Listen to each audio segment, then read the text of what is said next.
মৌজ সাংবাদিকতা আমরা চ্যালেঞ্জ নিয়েছি। আর আমাদের গন্তব্যে আমরা কতটুকু এগিয়ে আছি এটা আমাদের দর্শক এবং শুভনোদ্দের ভালো বলতে পারবে। তবে আমরা এটা বিশ্বাস করি বিশ্বের কোটি কোটি বাংলাভাষী দর্শক আমাদের কালের কণ্ঠ মাল্টিমিডিয়া ফলো করছেন। আমরা আজকে আমাদের 1 বছর পূর্তি অনুষ্ঠানে আমাদের সকল দর্শক এবং শুভনোদ্দায়ীদের শুভেচ্ছা জানাচ্ছি। আমাদের কাছে প্রত্যেকটি দিন এক একটি চ্যালেঞ্জ। আমরা চাই আমাদের যারা দর্শক আছে তাদেরকে সত্য এবং বস্তুনিষ্ঠ সংবাদ পরিবেশন করতে। আমাদের এই প্রচেষ্টা অব্যাহত থাকবে। আর কালের কণ্ঠ মাল্টিমিডিয়ার প্রথম এই বর্ষপূর্তিতে আপনাদের সবাইকে জানাই শুভেচ্ছা।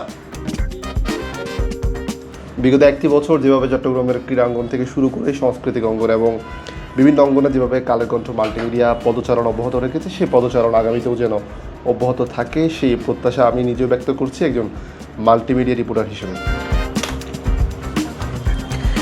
গ্লোবাল জার্নালিজম এখন মাল্টিমিডিয়ার দখলে এবং বাংলাদেশের প্রথম সারির দৈনিক কালের কণ্ঠ মাল্টিমিডিয়ার একজন সদস্য হতে পেরে আমি গর্বিত।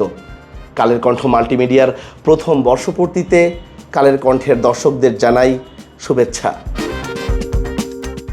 সত্যি তথ্যে সবার আগে কালের কণ্ঠ মাল্টিমিডিয়া আমাদের এই পরিবারের প্রথম বর্ষপূর্তি। আজ প্রথম বর্ষপূর্তিতে কালের কণ্ঠ মাল্টিমিডিয়ার সকল দর্শকদের শুভেচ্ছা জানাচ্ছি। কালের কণ্ঠ মাল্টিমিডিয়ায় কাজ করতে পেরে আমি গর্বিত। কালের কণ্ঠ মাল্টিমিডিয়ায় সকল দর্শক এবং শুভানুদ্দয়ীদের জানাই আন্তরিক শুভেচ্ছা। শুধু গেল 1 মাসেই 160 কোটি দর্শক দেখেছে কালের কণ্ঠ ডিজিটালকে। বোঝা যাচ্ছে কতটা কানেক্টেড সাধারণ মানুষের সাথে এই প্ল্যাটফর্ম। আমি এখানে কাজ করতে পেরে সত্যি আনন্দিত এবং গর্বিত। শুভকামনা কালের কণ্ঠ ডিজিটাল।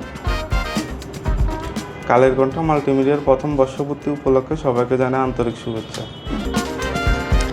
কালের কণ্ঠ মাল্টিমিডিয়ার সঙ্গে থাকতে পেরে আমি গর্বিত। কালের কণ্ঠর প্রথম বর্ষপূর্তিতে সবাইকে জানাই শুভেচ্ছা ও অভিনন্দন।